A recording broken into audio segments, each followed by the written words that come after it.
Saya ramalkan Amar Zoni akan dipindahkan dari Nusa Kambangan. Mengapa seperti itu? Ikuti konten ini sampai selesai.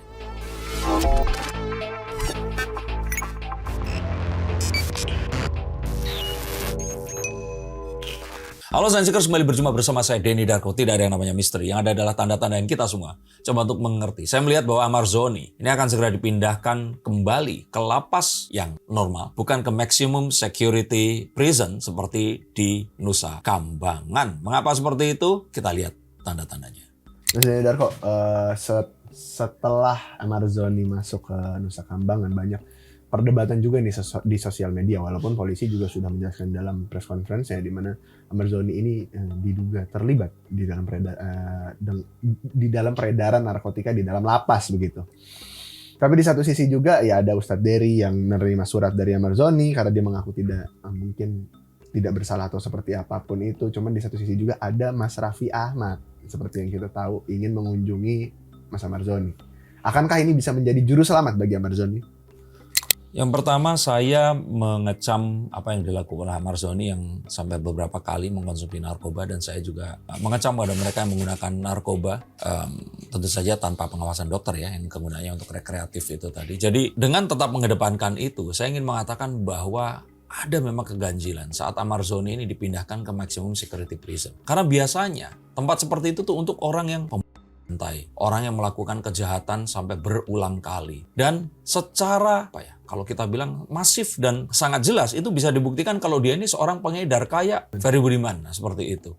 Jadi kalau saya rasakan, saya menduganya ini lebih kepada apa yang diakui Amar Zoni memang terjadi. Ada sebuah pemerasan yang ditujukan kepadanya, sehingga yaitu tadi, jika ini tidak dilakukan maka akan ada oknum yang menjebak dia, sehingga bisa terbukti dia ini menjadi seorang pengedar. Tapi di satu sisi juga itu kan maksudnya mungkin sekarang posisi Amar Zoni kalau memang seperti itu tapi dia sudah berada di sana, dan akankah nanti bisa ditolong? Maksudnya ditolong dalam artian kata mungkin masuk rehabilitasi karena kedatangan Raffi Ahmad nantinya. Tadi sudah saya bilang di judul pembuka ramalan ini bahwa ya dia akan dipindahkan kembali keluar dari Nusa Kambangan, dan saat nanti pindah ke sana ya akan melalui proses dulu dan akan rehabilitasi. Sama lah kayak Nikita Mirzani. Dari 11 turun ke 4, bebas ini. Tapi ya tentu saja melalui sebuah proses ya. Harus banding dulu, terus kemudian sidang lagi, keluar duit dulu, tapi bebas. Oke, tapi ini juga ada statement Kepala BNN yang dukung pemindahan Amar Zoni ke Nusa Kambangan. Katanya buat shock terapi karena udah berkali-kali seperti itu. Ya kalau itu silahkan, tapi kalau nggak ada sebuah data atau pelanggaran peraturan, rasanya agak nggak masuk akal kan ya.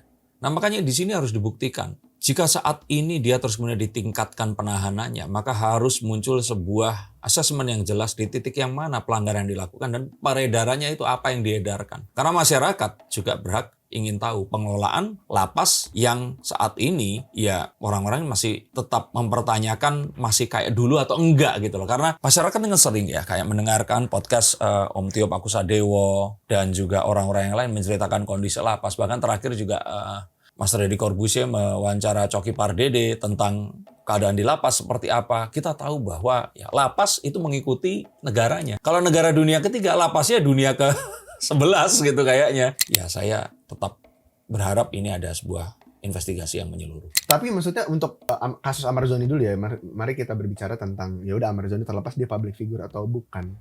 Banyak orang juga yang bertanya-tanya bahwasanya Amar Zoni ini kan memang pada dasarnya pemakai ya sebelum mengedar. Itu pun dia di penjara bukan direhab pun sudah menjadi sebuah pertanyaan. Nah sekarang di penjara di tingkat maksimum gitu. Apa jangan-jangan dari awal mungkin ada sesuatu yang memang janggal tapi publik ini tuh sebenarnya nggak tahu gitu. Ya dia menggunakan narkoba tetap salah. Dia akhirnya ditangkap itu melalui sebuah proses yang memang sudah inkrah dan juga kita tahu ya. Nah tapi saat dia di penjara ini kan kita nggak tahu kan. Karena saat orang di penjara itu nggak kayak orang disuruh tidur bangun lagi pas bebas. Mereka berkelakuan dan bertindak yang namanya kebiasaan pasti akan sulit hilang. Nah maka mengapa seorang narapidana narkoba, jika dia ini adalah seorang pemakai, itu tidak bisa diletakkan ke dalam sebuah lapas secara langsung adalah karena mereka ini masih ketergantungan. Dan kalau mereka ini tidak disembuhkan dulu akan mengganggu napi yang lain, atau kalau tidak malah akan lebih memperpanjang lagi parahnya kondisi kesehatannya ini tadi. Tapi kalau maksudnya bukan lepas, bebas, dipindahkan dari Nusa Kambangan, Mas Denny Darko sendiri yakin akan masuk ke sel lainnya atau justru rehab? Sel dulu. Sel dulu. Sel dulu.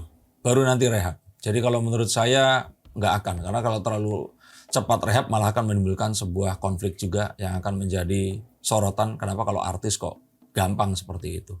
Tapi saya rasakan memang ada sebuah upaya untuk memberikan perhatian lebih dan upaya untuk membongkar apa yang sebenarnya terjadi. Karena spirit ingin membenahi segala hal di Indonesia ini, itu sepertinya muncul di banyak tempat. Dan saat Raffi Ahmad datang, itu nggak sekonyong-konyong Raffi Ahmad karena sebuah mimpi, ya kan, bangun terus pengen ke sana, enggak. Dan kita tahu kedekatan Raffi dengan pemerintah itu sedekat apa. Banyak juga orang yang bilang bahwasanya ini kan justru Ahmad Zoni kemarin itu sempat pas dipindahin itu banyak dihujat masyarakat ya. Cuman di satu sisi juga dengan dia mengirimkan surat dia mendapat lumayan banyak simpati juga. Cuman selepas mungkin nantinya rehab, masih ada masa depan nggak sih bagi seorang Ahmad Zoni menurut Mas Denny Darko? Saya kira masih, tapi ya kembali lagi. Kalau dia nanti akan bebas sebelum direhabilitasi, ramalan saya sebelum pemilu juga dia akan ditangkap lagi. Jadi bebas terus nanti ditangkap lagi? Iya, karena kalau nggak direhabilitasi nggak akan sembuh. Dia pasti akan cari cara untuk pakai. Dan ini bukan sesuatu yang saya katakan Ahmad Zoni ini moralnya bejat atau apa, enggak. Tapi karena itu sudah ada di tubuhnya. Kalau itu tidak disembuhkan, maka itu akan meminta. Dan memintanya itu, ya kebayang kalau kayak orang tidak memiliki pekerjaan, nggak memiliki pendidikan, kemudian dia lapar, ya kita sulit untuk menyalahkan saat dia berbuat kejahatan. Dia butuh itu tadi. Nah makanya orang-orang seperti Ahmad, saya tidak mengatakan Ahmad Zoni secara langsung ya. Tapi orang-orang seperti ini tuh memang butuh sebuah kepedulian dari kita. Betul mereka salah, tapi mereka juga tetap berhak untuk diselamatkan. Dengan nantinya Raffi Ahmad datang dan dipindahkan mungkin ke sel dulu, terus habis itu direhabilitasi, akankah Raffi Ahmad kan juga bilang sebenarnya bukan untuk membebaskan Ahmad Zoni, tapi untuk menyelamatkan. Akankah niat tulus dari Raffi Ahmad ini bisa terwujud untuk menyelamatkan dalam tanda kutip Ahmad Bisa. Zoni? Karena Raffi Ahmad pernah di kondisi itu kalau kita mau ingat. Oh iya. Dan dia berhasil. Dan contoh berhasilnya seseorang yang akhirnya menjadi sukses, menjadi orang yang akhirnya bisa meninggalkan, ya walaupun nggak separah Ammar ya.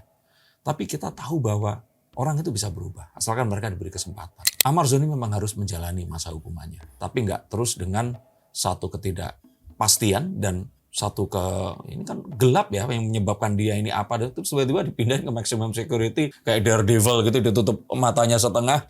Perlu sebuah keadilan di sini. Dan kalau ternyata memang nanti terbukti, Ahmad Zoni ini ternyata adalah pengedar, ya hukum lebih berat lagi aja, nggak masalah. Menurut pendapat kalian seperti apa? Tuliskan komentar di bawah sini, tapi yang pasti ini adalah sebuah pengingat bahwa narkoba apapun itu pasti akan memakan korban. Tidak hanya kalian, keluarga kalian, dan orang-orang di sekitar kalian. Jangan pernah mencoba, karena itu adalah titik di mana kematian akan bermula. Terima kasih, sampai jumpa, dan salam.